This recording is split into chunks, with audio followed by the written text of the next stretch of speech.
चाहिए। भरत का नाम यदि राम होता तो मैं कह रहा था कि रमण करने वाला राम होता है, रमण करने वाला राम होता है। तो भरत राम में रमण करते हैं, तो भरत का नाम राम होना चाहिए था। बात समझ में आ रही है भाई? भरत ही तो राम में रमण करते हैं, तो भरत का नाम राम होना चाहिए था। पर यह बात बिल्कुल गलत है। भरत राम में रमण नहीं करते, उल्टे राम भरत में रमण करते हैं साहब। राम भरत में रमण करते हैं। इस बात का प्रमाण देने के लिए मुझे थोड़ा सा विस्तार करना पड़ेगा। प्रमाण तो बहुत सारे हैं।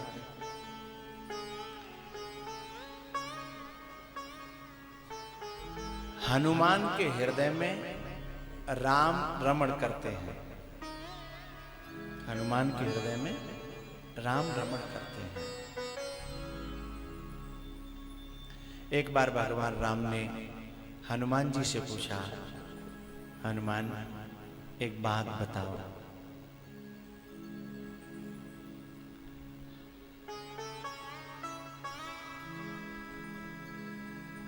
तुमने मेरे साथ युद्ध किया, तुमने शायद इस युद्ध से हमें उबारा, और ये सारी दुनिया जानती है कि तुम मुझे लेकर के बड़े बड़े समुद्रों को तैर गए। मेरा नाम मुख में था और मैं तुम्हारे हृदय में था। तुम युद्धों पे तैर गए, समुद्रों पे तैर गए। लेकिन एक बात बताओ, क्या तुम कभी कहीं डूबे भी हो क्या? बोले हाँ डूबा हूं। बोले बताओ। बोले भगवान, जब मैं सीता जी की सुध लेने सागर के ऊपर होके गया तो मैं सागर को तैर करके पार कर गया, लेकिन एक बार और भेजा था मुझे आपने, और मुझे एक सागर मिला था, और उस सागर में ऐसा डूबा कि मैं अभी तक उसमें से बाहर नहीं निकल पाया हूं, अभी तक डूबा ही नहीं। बोले वो कौन सा सागर था? बोले बता रहा हूं। जब मैं लक्ष्मण जी की शक्ति लगी और मैं बूटी लेने के लिए गया संजीवनी, तो मैं अयोध्या पे होके आ रहा था। अयोध्या पे होकर के जब मैं आ रहा था तो श्री भरतलाल ने मेरे को एक बाण मारा बिना फनका, और मैं गिर पड़ा। जब मैं गिर पड़ा मैं मूर्छित हुआ, तो थोड़ी थोड़ी सी मेरी चेतना काम कर रही थी। तो मुझे लग रहा था कि एक तो मेरा भाई मूर्छित पड़ा है, उसे जागृत करने के लिए मैं बूटी लेने आया। अब बूटी लेने वाला ही मूर्छित हो रहा है, अब इसके लिए बूटी लेने कौन जाएगा? और बूटी जाने कहां से लानी पड़ेगी, कहां से वैद्य आएगा? और तब तक कहीं दिन निकल गया, तो वो चला गया, तो फिर इसका जी करके होगा क्या? मेरा जी करके होगा क्या? हनुमान जी की थोड़ी थोड़ी चेतना है और वो मन में ये सोच रहे हैं। जिनको तबीब देखकर खुद बन गए मरीज, ऐसे मरीज मर्ज दिखाएं कहां कहां। जो संजीवनी लेने गया था किसी मूर्छित को जागृत करने के लिए, वो खुद ही मूर्छित हो गया। अब क्या होगा? और जाके ले कोई संजीवनी लेने जाएगा तो काम बिगड़ जाएगा। लेकिन इतनी देर में एक घटना घटित हुई। राम जी को हनुमान जी कथा सुना रहे हैं। भगवान, इतनी देर में एक घटना घटित हुई। क्या?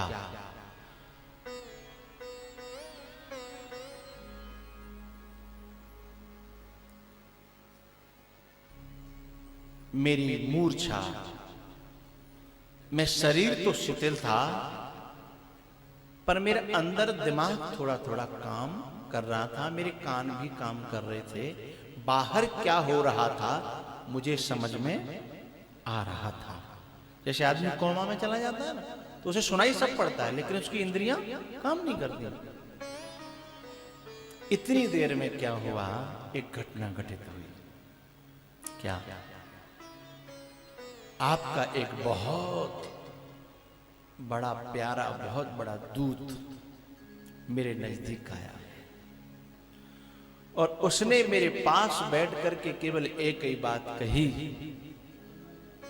हे मेरे राम, यदि मेरा प्रेम आपके चरणों में बिल्कुल सच्चा है, कहीं कोई मिलावट नहीं है, तो ये बानर इसी समय ठीक हो जाए और इसकी मूर्छा दूर हो जाए।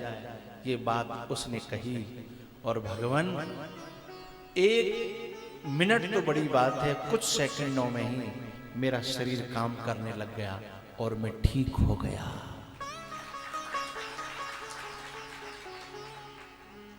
लेकिन इससे हुआ क्या भगवान बताएं, मैं अपने ऊपर बहुत धिक्कार रहा था। ऐसे ऐसे भक्त हैं आपकी दुनिया में कि उन्हें बूटी लाने की जरूरत नहीं है, उन्होंने केवल अपने प्रेम की दुहाई देकर के मुझे ठीक कर दिया। काश मेरा भी इतनी सोच समझ और प्रेम होता है तो मैं भी लक्ष्मण जी को ये कह करके जागृत कर देता ना, है कि मेरा प्रेम यदि सच्चा है तो मेरे लखन जागृत हो जाए। लेकिन मुझे इतना विश्वास नहीं था, मेरा प्रेम इतना प्रबल नहीं था, मुझे ऐसी बात दिमाग में मेरे आई नहीं तो मैं ही कर देता ना। कहां मैं बूटी लेने गया जा रहा हूं, रात्रि में लेके आनी है, काल नेमी ने घेरा मुझे, कितना बड़ा वो करना पड़ा है? और वो काम जो मैंने इतने प्रयत्नों से किया, पहले सुसैन को लाया है, फिर बूटी लेने गया, फिर मूर्छित हुआ जैसे तैसे, इतना काम वही भरत ने 2 सेकंडों में, एक मिनट लगी, 2 सेकंडों में पूरा कर दिया। और सच बताऊं भगवान, ये जो लंका की तरफ में गया था उस सागर को तो पार कर गया, पर मैंने भरत का प्रेम जब आपके चरणों में देखा तो मैं उस प्रेम के, उसका शब्द आया है भरत पयोधि गंभीर। पयोधि माने सागर, पयोधि माने सागर, और कैसा सागर? गंभीर। भरत पयोधि गंभीर, वो ऐसा सागर मिला, ऐसा सागर मिला कि मैं अभी तक डूबा हुआ हूं, मैं उछल नहीं पा रहा हूं। राम जी ने खुश होकर के कहा, हनुमान बस मैं यही चाहता था कि तू सागर में डूब जाए, जब मैं भी उसी में डूबा रहता हूं तो मेरे भक्तों को भी उसमें डूब जाना चाहिए। हनुमान, हर सागर तैरने के लिए नहीं बनाया है, कुछ सागर तो डूबने के लिए बनाए हैं। कुछ नदियां, कुछ सागर पार करने के लिए हैं, लेकिन कुछ नदियां, कुछ सागर डूबने के लिए हैं। कुछ में डूब गए तो मर जाएंगे, कुछ में नहीं डूब गए तो मर जाएंगे, हैं? ये कथा की जो गंगा है, इसमें नहीं डूबे तो मर जाएंगे, ये डूबने के लिए ही है। और इसमें जो डूब जाता है ना हनुमान, वो मुझे बहुत प्यारा लगता है, हैं? इसलिए भरत का नाम विश्वभरण पोषण कर जोई, ताकर नाम भरत अस होई। आप लोग अब तक सोचते होंगे कि ये नाम कुछ अटपटा लगता है, ये नाम तो राम का होना चाहिए था, लेकिन नहीं, भरत प्रेम तत्व है? और प्रेम तत्व पर ही सारे संसार का भरण पोषण, धर्म को धुरी हैं, धारण करने वाले हैं, इसलिए पोषण कर रहे हैं, है? एक माँ चाहे वो पंछियों में हो चाहे पशुओं में हो, एक माँ सुअरिया ही मानिए, एक माँ 12 बच्चों का एक बार में भरण पोषण करती है। उसके भीतर प्रेम है, उसका मूल आधार, इसीलिए तो कर रही है। नहीं कौन करता है, हैं? भीतर प्रेम है उसमें। ये तत्व ही विश्व भरण। औलाद कितनी कितनी नालायकें होती हैं, लेकिन फिर भी बाप उसका पालन पोषण करता है, क्योंकि उसके बीच में प्रेम का संबंध है, हैं? विश्व भरण पोषण कर जोई, ताकर नाम भरत यश।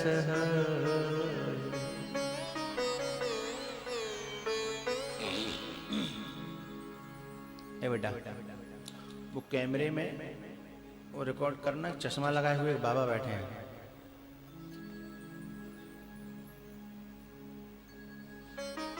ये इनको मैं रोज देखता हूँ रोड पर, कभी जा कंधा पे चून लाद के, ये पता नहीं कट्टा में का लाद के लाते हैं ये कभी कुछ लाद के लाएंगे, कभी कुछ लाद के लाएंगे, रोड से बाजार, बाजार यहाँ से बाजार, बाजार से यहाँ, रोज देखता हूँ क्यों ला रहे हैं। वो तो ढोने पे रहते हैं, और ये सूरज है ना, जब ये इधर अभी आए थे ना मेरा पूजन करने, तो बुला रहे थे धीमे से, इधर ऊपर आ जाओ, ऊपर आ जाओ, ऊपर आ जाओ, तुम भी माला डालो। तो ये इन लोगों का, ये वो महात्मा है, ये गृहस्थ हैं, लेकिन ये दोनों भाई भाई हैं, महात्मा की संतान है, महात्मा की संतान है। इन दोनों का प्रेम ही तो है। वो महात्मा होकर के भी अपने कंधे पर कट्टा धो रहे हैं सामान का, ये प्रेम ही तो है। प्रेम न हो तो,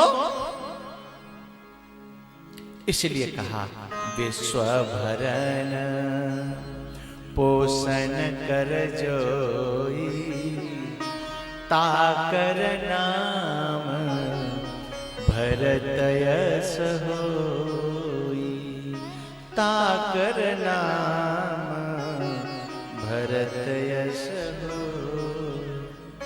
एक बात बताओ भैया, हमारा हिंदू सनातन धर्म है, इस सनातन धर्म में सबसे पहली पूजा किसकी होती है?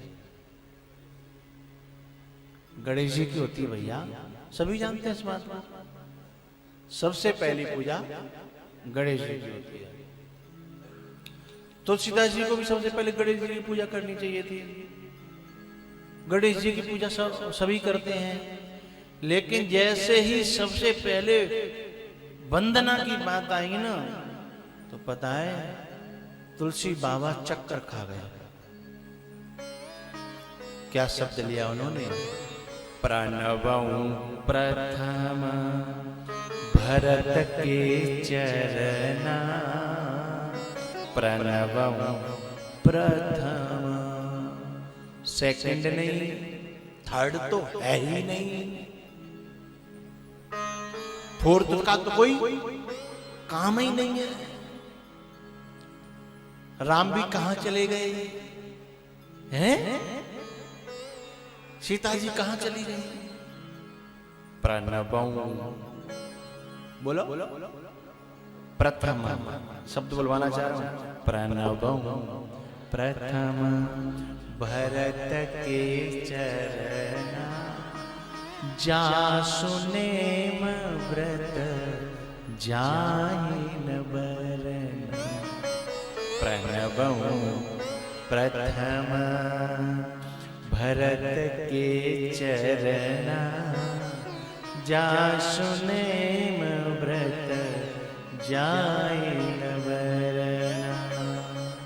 क्योंकि पहले, सबसे पहले क्यों वंदन कर रहे हैं?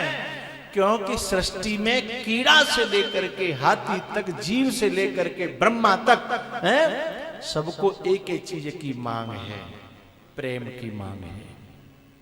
ऐसा कौन प्रेम नहीं चाहता? कीड़ा भी प्रेम चाहता है, पंछी भी प्रेम चाहता है, पशु भी प्रेम चाहता है, इंसान भी प्रेम चाहते हैं, भगवान भी प्रेम चाहते हैं। और वो प्रेम सबसे ज्यादा भरत के पास है। इसलिए तुलसीदास जी ने सोची कि कहूं मत जाओ, इधर उधर भटकने की जरूरत नहीं है, डाली डाली बजाने की जरूरत का है, बस आप पाँव पकड़ो हैं, यहाँ से सब अपने आप आ जाएगा, खींचने की जरूरत नहीं, सब खींचे चले आएंगे। है प्रेम तत्व तो यहाँ है, ये आया तो राम की भी जरूरत नहीं है साहब।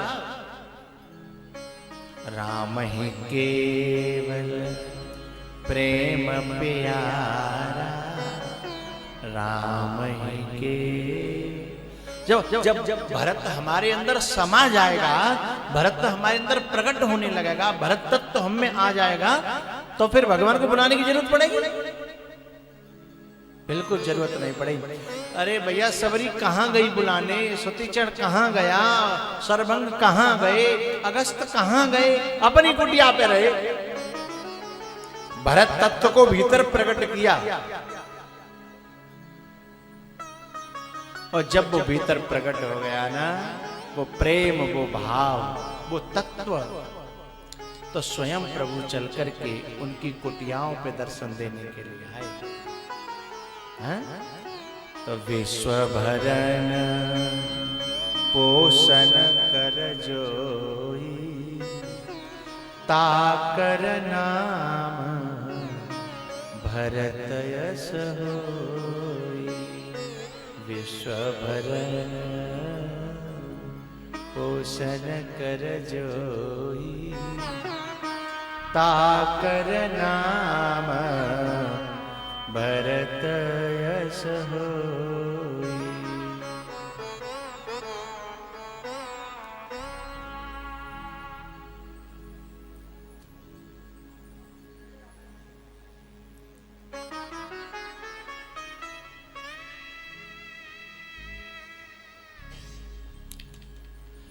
नामकरण किया गुरु वशिष्ठ जी ने, और नामकरण करके चारों भाइयों को मैंने नामकरण नहीं किया, मैंने तो केवल भरत जी का किया, लेकिन वहां चारों का हो गया।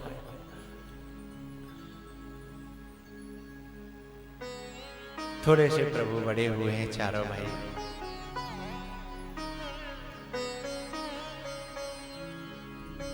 बताए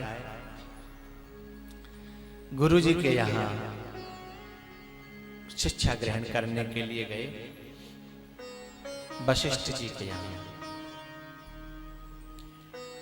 गुरु गृह पढ़न गए रघुराई, अल्पकाल विद्या सब पाई। थोड़े से समय में, क्योंकि विद्या तो स्वयं उनके पास आना चाहती थी,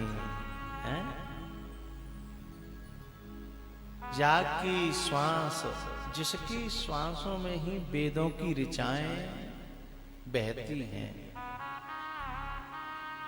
और वो गुरु के पास पढ़ने जा रहे हैं। यदि मानव मनुष्य लीला का एक अनुगमन कर रहे हैं प्रभु। और जैसे ही वहां से पढ़ करके आए और विश्वामित्र जी लेने के लिए आए, विश्वामित्र जी ने जैसे ही दशरथ जी से कहा, राजन अनुज समेत देहु रघुनाथा, निश्चर बध में हो बसना था।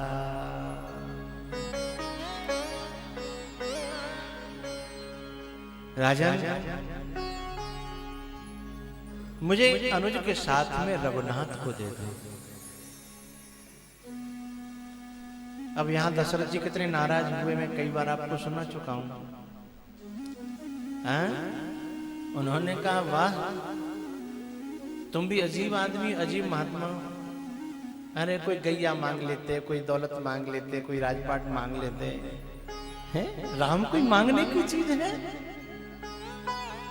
विप्र वचन नहीं कहे बिचारी, है चौथे पन पायु सुत चारी।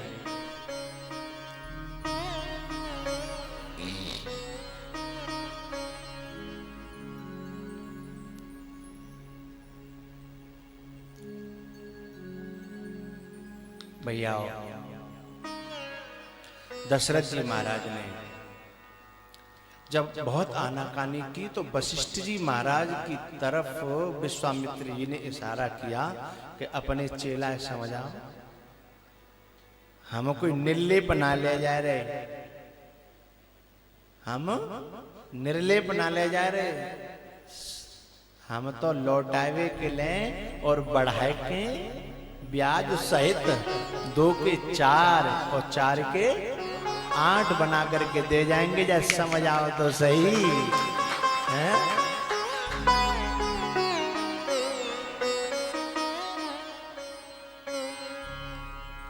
तब वशिष्ठ ने दशरथ जी को अपनी भाषा में समझाया, राजन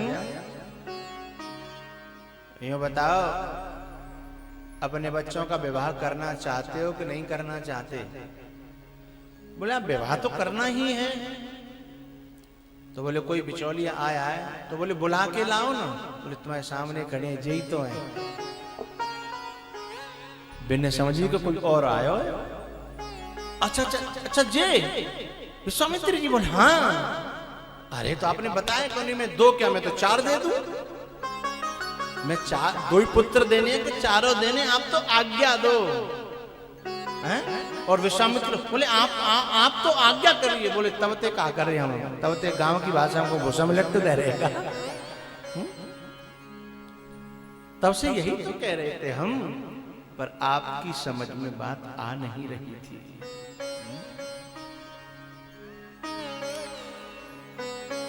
समझाया वशिष्ठ जी ने अपनी भाषा में, क्योंकि वशिष्ठ दशरथ जो है ना वो जीव है, और जीव लाभ के लिए तो कुछ भी करता है, लेकिन त्याग के लिए सब कुछ नहीं करता।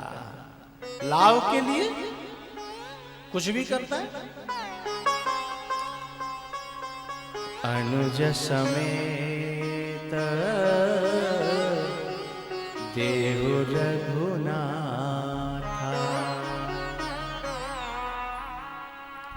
दशरथ जी ने आवाज लगाई, भाई बुलाओ राम जी को, बुलाओ बुलाओ राम जी को।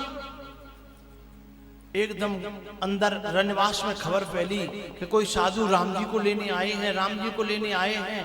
खबर वो तो मैं चर्चा कर चुका हूं, लखन जी के कान तक पहुंची, भरत जी के कान तक भी पहुंची। सब भैया आए, भरत जी सामने खड़े थे साइड में, और लखन जी ने किसी को नहीं पूछा, न किसी की ओर देखा। वो जाकर के चुपचाप राम जी के खड़े हो गए पीछे, राम जी के पीछे जाके खड़े हो गए। न पिताजी से पूछनी, न माताजी से पूछनी, न काऊ से पूछनी।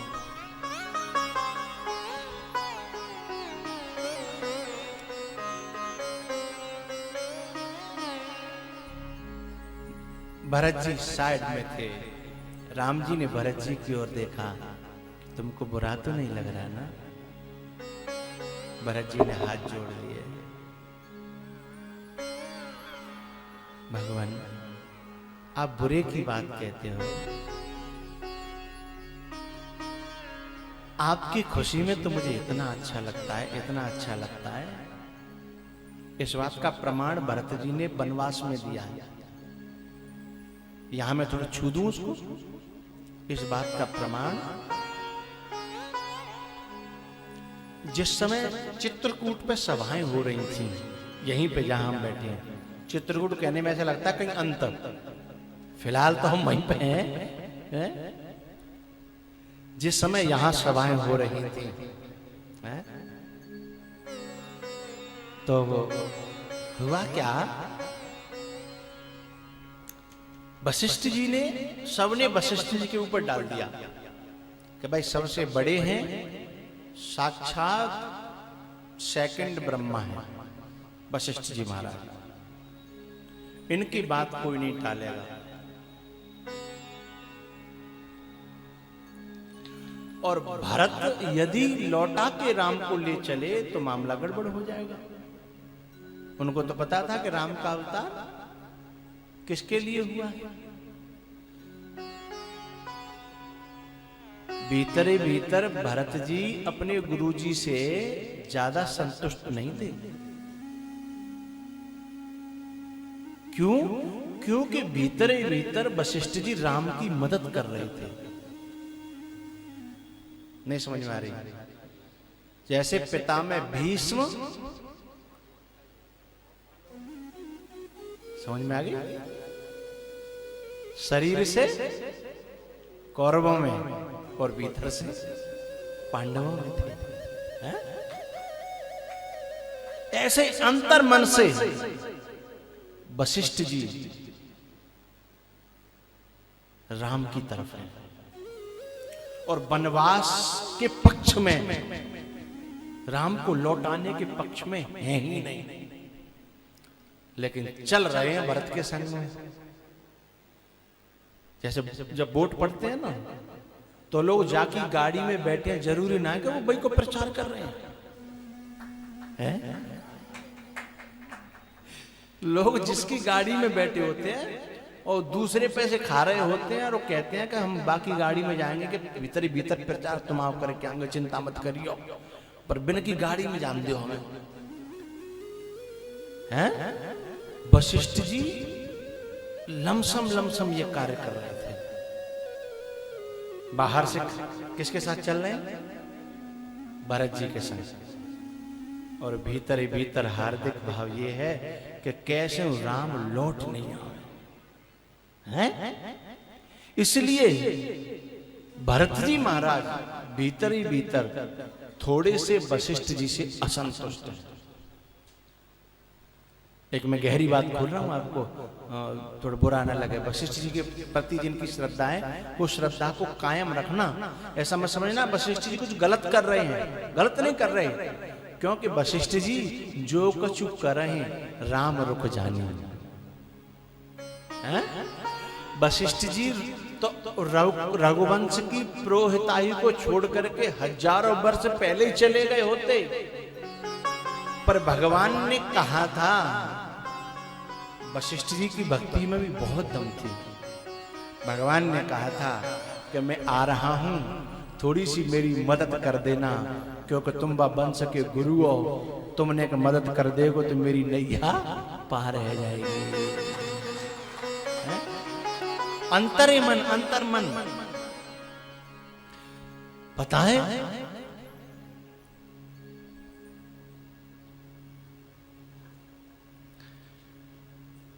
जब गुरुजी के ऊपर डाल दिया तो गुरुजी ने एक प्रस्ताव रखा। प्रस्ताव वहां 2-3 रखे गए थे, मैं तो एक छू रहा हूं अभी।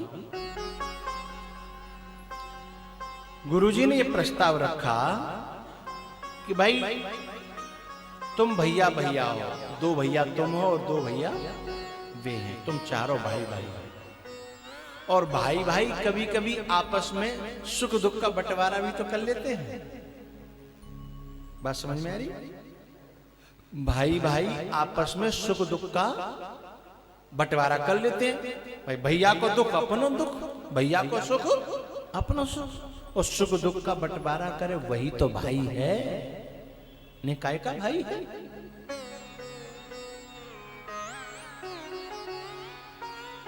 तो सुख दुख का बंटवारा करने में वशिष्ठ जी ने एक बात रखी कि भरत एक काम हो सकता है, तुम राम जी से ये कह दो कि मैं वन में रह लूंगा 14 साल मैं शत्रुघ्न के संग में, और आप और लखन दोनों अयोध्या चले जाओ। वशिष्ठ जी रख रहे हैं प्रस्ताव को, और उसका उद्देश्य ये नहीं है जो रख रहे हैं वो उसका उद्देश्य वो नहीं है, समझना। वशिष्ठ जी कहना चाह रहे जो निकलवाना चाह रहे हैं भरत जी के अंदर से कि जब मैं ऐसे कहूंगा तो भरत को लगेगा वियोग तो जऊ में 14 साल को फायदा का भयो, वियोग तो जऊ में 14 साल को फायदा का भयो। तो वह वियोग के डरते भरत छटपटा जाएगा, फिर छटपटा जाएगा तो कहेगा ऐसा रहने दो और कोई उपाय निकालो। फिर मैं कह दूंगा भैया मैंने तो धरे अपनो प्रस्ताव, नहीं मानने तो फिर तुम जानो, तुम आओ अपने आप कोई रास्ता निकाले नहीं है लोग। उन सबसे बचने के लिए भरत जी ने एक जो है अपना पासा फेंका था, लेकिन पासा ऐसा पिटा क्योंकि वशिष्ठ जी ने तो कल्पना भी नहीं की थी कि भरत इतना गंभीर और इतना त्यागी और इतना बड़ा साधु, इतना बड़ा महात्मा निकलेगा।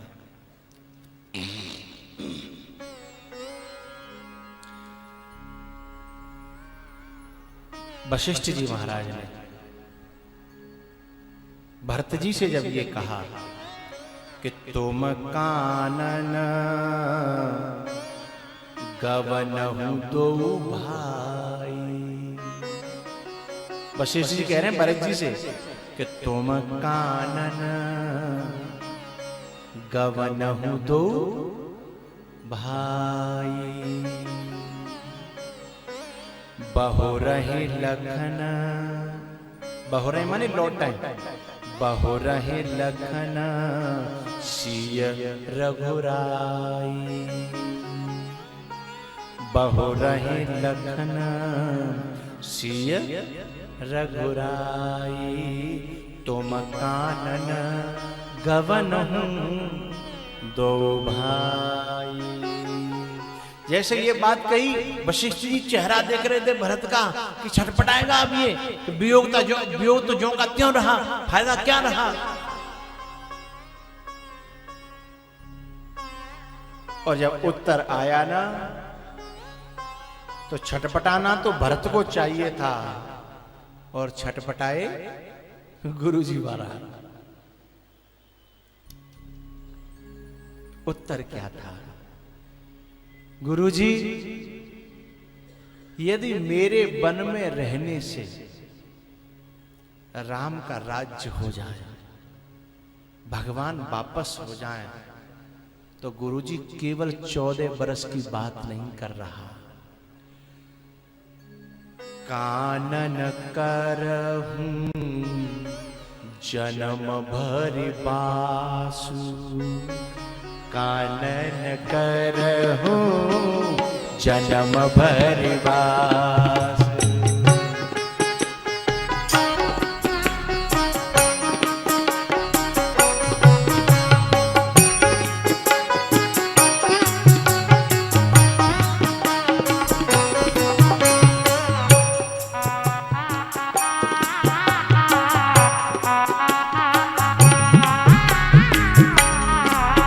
चली की वशिष्ठ जी की बुद्धि था पाने, बस डूब गई, एकदम छटपटा के डूबने लगी उस प्रेम के सागर में कि इतना त्याग। प्रेम में सचमुच में त्याग ही होता है, प्रेम में स्वार्थ होता ही नहीं है। प्रेम में जब स्वार्थ आ जाता है तो वो प्रेम प्रेम नहीं रहता, वो तो बहुत घटिया प्रेम हो जाता है साहब। जैसे भरत के प्रेम और त्याग को वशिष्ठ जी ने देखा, बुद्धि छटपटा के बाहर और कल्पना करने लगी कि सागर में तो डूब जाऊंगी।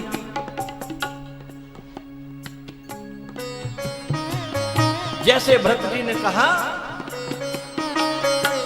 कानन करहूं जन्म भरि बासु, कानन करहूं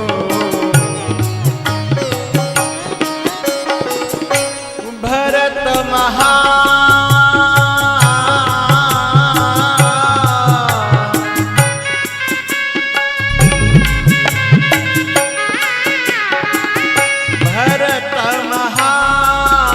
महिमा जलराशि। शब्द पे ध्यान देना। भरत महा महिमा जल राशि मुनि मति, मुनि की मति बुद्धि, मुनि मति तीर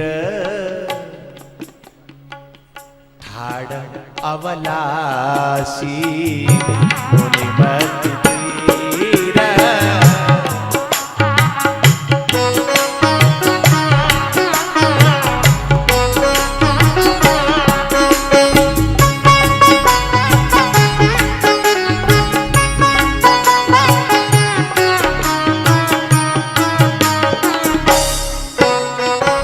हनुमान वहां डूबे थे इसी भरत में, वशिष्ठ जी यहां डूब रहे हैं।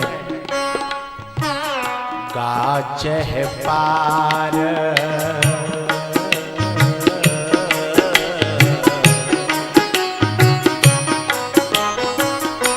गाच पार जतन बहु हेरा, गाच पार जतन बहु हेरा, पावत नावन।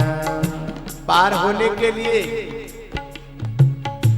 पावत नावन बोहित बेड़ा। बोहित और बेड़ा ये अलग प्रकार की नावें ही हैं।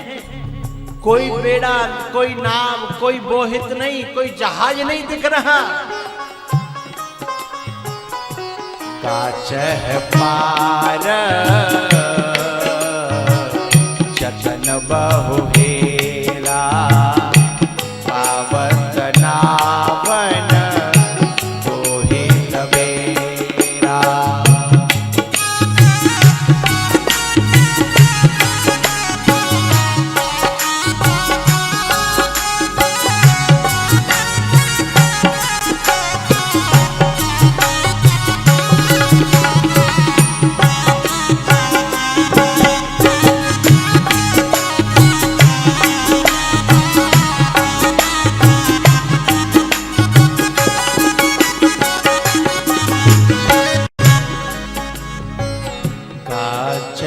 पार जतन बहु हेरा।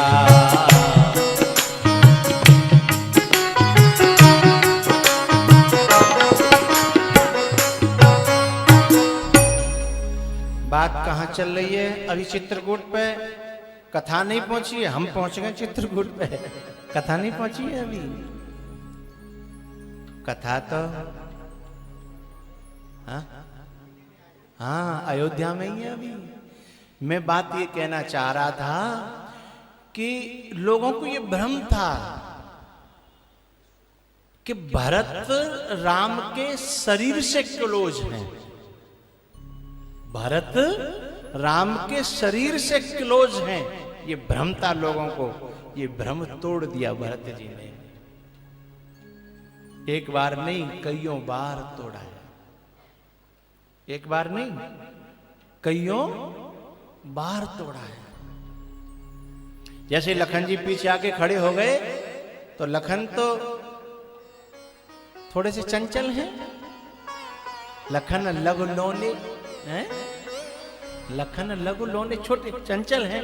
आके बैठ गए तो राम जी ने भरत की ओर देखा, क्योंकि जब किसी के अधिकार पे कोई दूसरा कब्जा करता है तो थोड़ा बड़े को देखना पड़ता है कि भाई ये गड़बड़ कर रहा है, पर ये बालक है, तुम तो समझदार हो। लेकिन भरत जी उन समझदारों में से नहीं है। तो ये कहें तो हम समझदार है जाको मतलब जी कि हम लूटे खाए जाओ हैं। आजकल कोई होगा तो तो कहेगा हैं, जा बात के लिए हम समझदार हैं हैं? जब कोई घाटे की बात करे तो हम समझदार हैं। लेकिन जैसे राम जी ने देखा भरत जी की ओर, भरत जी ने हाथ जोड़ के आंखें बंद करके कहा, आप खुश हो ना? बोले हाँ। बोले जाओ। बोले तेरे को फिर अकेला? बोले मैं आपको नहीं चाहता, मैं आपका प्रेम चाहता हूं। जब मैं आपको भेजूंगा आपको जब मैं भेजूंगा आपका प्रेम मिलेगा ना। श्री राम जी की आंखें भर आई। किसी के प्रेम को खींचने का तरीका सीख है तो कोई भरत से सीख है? और जो प्यार महापुरुषों का, परमात्मा का, महात्मा का जो त्याग से मिलता है वो अपने स्वार्थ से नहीं मिलता।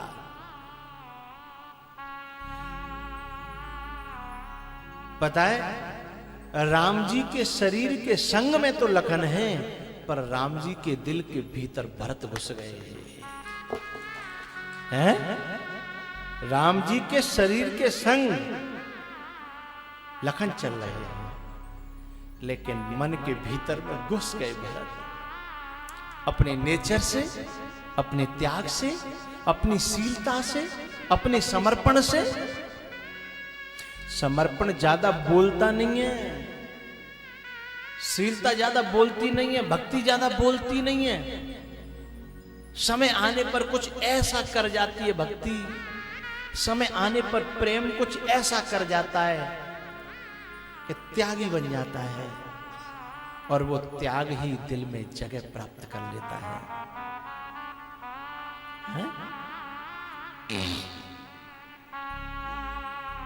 एक बात मैं आपसे कहना चाहता हूं। जब दशरथ जी मरे थे ना, और भरत जी आए और गुरुजी ने कहा कि राज पर बैठ जाओ, और गुरुजी के कहने पर भरत जी राज पर बैठ जाते, तो देखा जाए तो धर्म के अनुसार कोई अनुचित नहीं होता, कोई अनुचित नहीं था। लेकिन पता है, जैसे भरत जी ने कहा कि गुरुजी आपकी आज्ञा उचित है और मुझे यह करना भी चाहिए और मैं करना चाहता भी हूं, पर मैं करूं क्या? मेरे दिल को यह करने से संतोष नहीं मिल रहा। तुम ऐसा कोई उपाय करो कि मैं आपकी आज्ञा को पालन भी कर लूं, पर मेरा मन संतुष्ट तो है जाए, मेरे मन की बेचैनी दूर है जाए। इशारा किया वशिष्ठ जी ने कि वो कैसे हो सकता है, तुम बताओ। तब भरत जी ने कहा कि देखे बिनु रघुनाथ पद, जिय की जरने न जा। उस समय पूरे अयोध्यावासी राम के वियोग में ऐसे तप रहे थे भरत की ही तरह, और उस तपन का एक ही उपाय था, राम दर्शन। क्योंकि तमसा नदी के किनारे से सब लौट आए थे ना, उस तपन को मिटाने का एक ही उपाय था, राम दर्शन। और भरत जी ने कहा गुरुजी केवल एक आज्ञा दे दो कि मैं अपने सब इन अयोध्या वासियों को लेकर के पहले राम के दर्शन करने जाऊं, उसके बाद फिर जो आपकी आज्ञा हो मैं फिर वही करूंगा। और ये बात जैसे ही कही तो सिंहासन पर बैठना तो दूर, अयोध्या वासियों के हृदय के सिंहासन पर उसी दिन भरत का राज्य हो गया। हर दिल में भरत बैठ गया। उस समय गुरु समझ गए कि भरत का राज्य हो गया। अब भरत गद्दी पे जीवन भर बैठे या न बैठे, अब तो वो जगह पाई है भरत ने, उसे कोई छीन ही नहीं सकता। और उस जगह पर चुनाव नहीं होता। ये जगह एक ऐसी है जहां चुनाव करके नहीं बैठते लोग, वहां त्याग करके बैठते हैं साहब। जीत करके नहीं बैठते, यहां पे लोग हार करके बैठते हैं। बात समझ में आ रही है? किसी के दिल में लोग जीत करके नहीं, हार करके बैठते हैं। चुनाव के द्वारा नहीं, त्याग के द्वारा बैठते हैं। भरत ने उस सिंहासन को जैसे ही साइड में किया तो लोगों ने अपने अपने हृदय के सिंहासन आगे कर दिए। भरत यहां बैठो, यहां बैठो, यहां बैठो, यहां बैठो, सबने अपने दिल कर दिए लो। और उसी दिन से अयोध्या में भरत का राज्य हो गया। वहां राम राज्य नहीं हुआ। उसी दिन से भरत का राज्य हो गया। और सच बताऊं, जिस घर में पहले भरत का राज्य नहीं होगा, यानी प्रेम का राज्य नहीं होगा, तब तक वहां राम राज्य नहीं हो सकता। पहले प्रेम का राज्य होगा ना, तब राम राज्य होगा। राम राज्य बिना भरत राज्य के हो ही नहीं सकता। मैं कहना यह चाहता था कि लखन शरीर से गए, अब हमें अपने आप में आकलन करना है, अपने महापुरुषों के साथ, अपने परमात्मा के इष्ट के गुरुओं के साथ में, हमें शरीर से साथ में या दिल पे जगह, दोनों अलग अलग बातें हैं। भरत जी ने जैसे इशारा किया हाथ जोड़ करके, भगवान आपको खुशी मिलती हो और मैं वो काम न करूं, इससे ज्यादा बड़ी सेवा और मेरे लिए हो क्या सकती है। सेवक तो लखन भी है, लेकिन लखन गहरा सेवक नहीं है। लखन गहरा सेवक नहीं है। लखन के लिए तो एक चित्रकूट में एक उपाधि दी गई, जे में अविवेकी पुरुष शरीर से वही लखन सिय रघुवीर, से वही लखन सिय रघुवीर, जिमें अविवेकी पुरुष शरीर। चौपाई खुल नहीं रही होगी, है ना? थोड़ी सी खोलूं, थोड़ी सी खोलूं।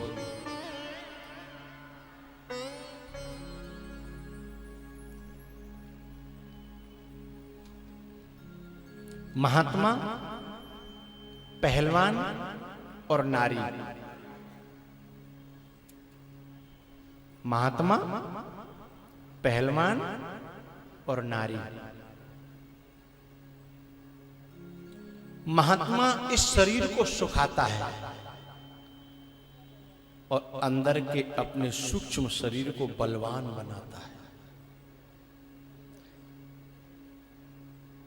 मन, बुद्धि, चित्त, इनकी केयर करता है, तप पर बल देता है, वो शुद्धि पर बल देता है।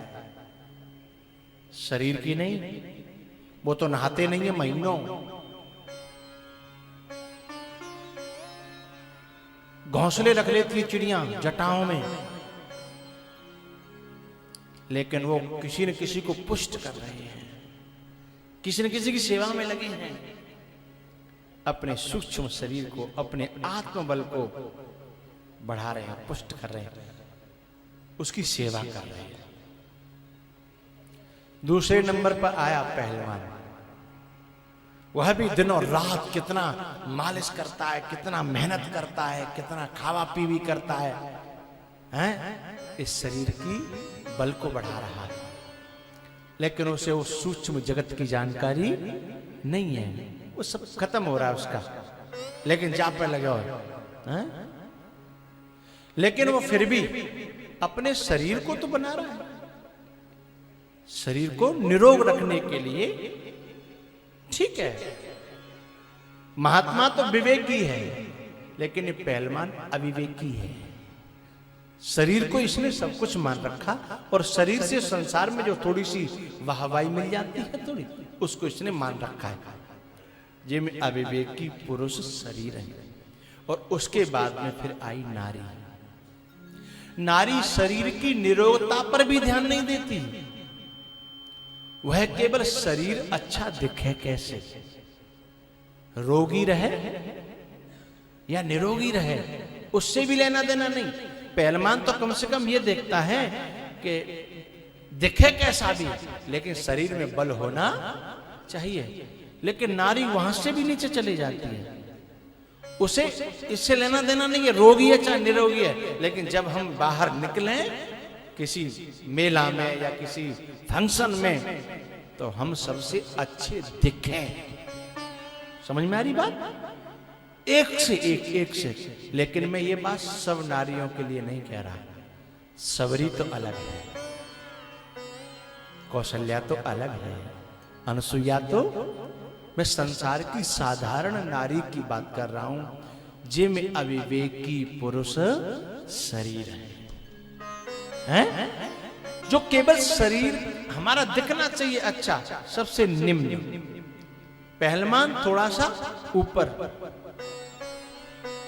लेकिन जो महात्मा है ना, उसके शरीर के सौंदर्य से भी लेना देना नहीं है और शरीर के ज्यादा बल से भी लेना देना नहीं है। वो तो शरीर जिसके लिए उसने पाया है, उसे पाने में हर क्षण लगा हुआ है?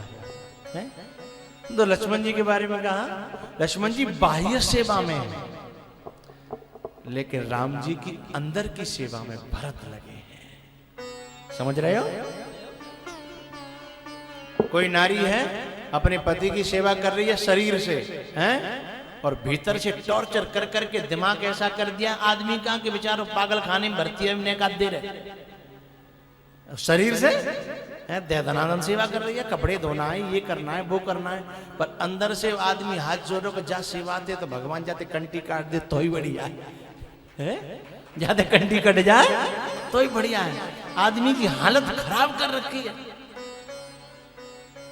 तो जे में अविवेकी पुरुष शरीर है, से वही लखन सिय रघुवीर है।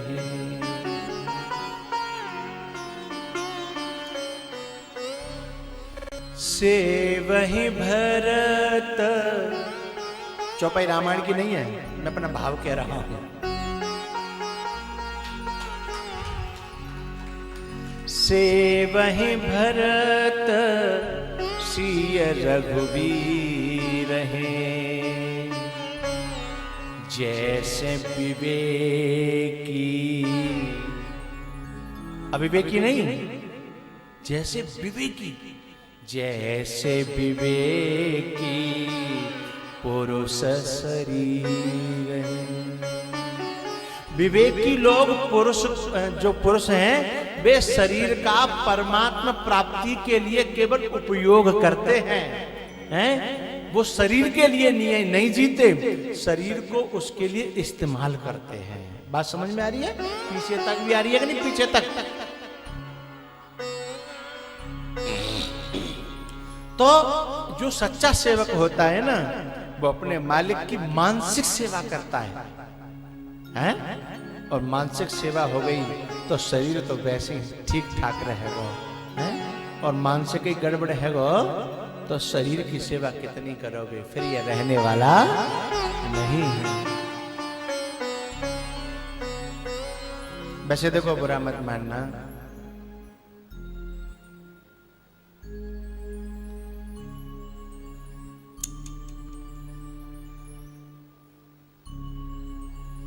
लक्ष्मण जी है ना, भगवान के बहुत प्यारे सेवक हैं, पर बात भरत की चल रही है, मैं इसलिए कुछ बातों को खोल रहा हूं। लखन जी ने राम की सेवा करी है, ये तो बाह्य बात है, पर हकीकत तो ये है लखन जी को राम जी ने झेला है 14 साल। लखन जी को राम जी ने झेला है, वो भी 14 साल। एक बात बताओ,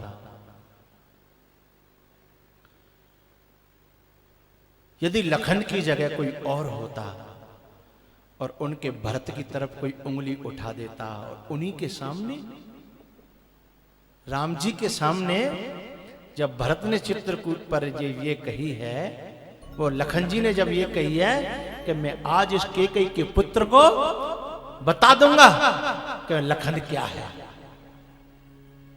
बात समझ रहे? उस समय लखन की जगह कोई और होता और राम जी का प्रण है, निज अपराध रिसायन काहू, सुन सुरेश रघुनाथ सुबाहु। जो अपराध भगत कर करई, राम रोष पावक सो जरई।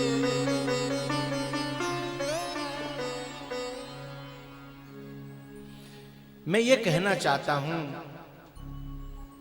कि राम जी के जितने प्यारे हैं, राम जी के जितने प्यारे हैं, राम जी की प्यारी कैकेयी माता है, हाँ या ना? राम जी के प्यारे भरत हैं, राम जी का प्यारा निषाद है, राम जी का प्यारा केवट है, राम जी के प्यारे पिताजी थे दशरथ जी। इन प्यारों पर, जो अपने ही प्यारों पर वार करने के लिए हर समय आतुर रहता हो और अपनी जड़ में रहता हो, जरा समझना। मेरे ये प्यारे हैं और मेरे इन्हीं पर कोई वार करे और मेरा सेवक कहलाए, हैं? लखन जी ने कौन छोड़ा? कोई एक नहीं छोड़ा। जहां दाव लग गया ना, चाहे वो दशरथ अपना बाप क्यों न रहा हो, तो भगवान की सेवा में रहे,